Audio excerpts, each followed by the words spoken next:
this video, I will go over a couple of things I wish I considered when I was a beginner bowler. Number 1, a targeting system, specifically for spares. I look back as to why I wasn't a great spare shooter back then, because I had no idea where to throw the ball. So for example, my 7 pins, I keep my right foot on 36. At the arrows, I look about 23, so that'll be between the 4th and 5th arrow. So essentially what I'm doing is throwing my spare ball all the way from right. That was planned, definitely planned.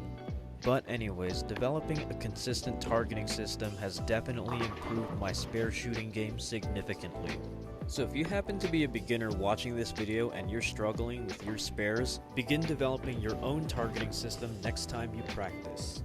Another essential tip in regards to spare shooting, unless if you're a one-hander who can throw at 25 miles an hour with 0 revs, get a spare ball. It is unarguably the most important ball in your arsenal, and also the cheapest on the market. So if your only bowling ball is a reactive ball, and you find trouble throwing it straight, then you must get a spare ball as your second.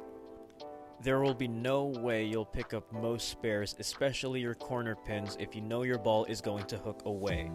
So having a ball that's designed to go straight ensures that it'll stay online the entire time. That about wraps up this segment, so stay tuned for the next one.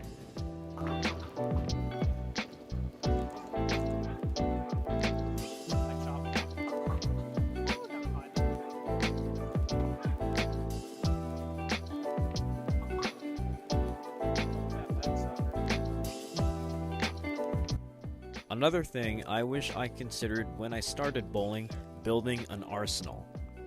I used to think I could just take one ball to a tournament and excel the whole day. Well, that just won't be the case if the conditions aren't suitable for that ball.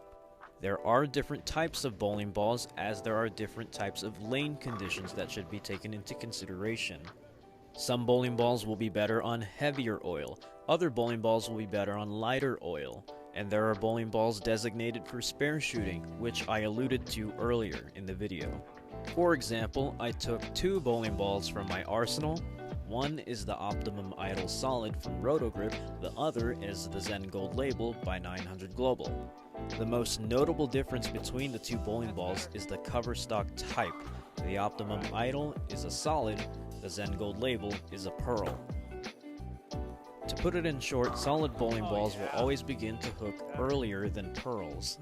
This results in the ball using more of its energy in the mid lane rather than saving it for the end, allowing a smoother reaction as opposed to a sharp one, as the ball already used some of its energy before getting to the end of the pattern.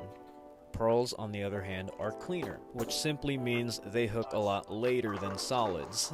And because pearls tend to enter the hook phase pretty late, it conserves all of its energy until it reaches the end of the oil pattern, thus resulting in a more snappy reaction off the break point, which is quite the opposite of a solid.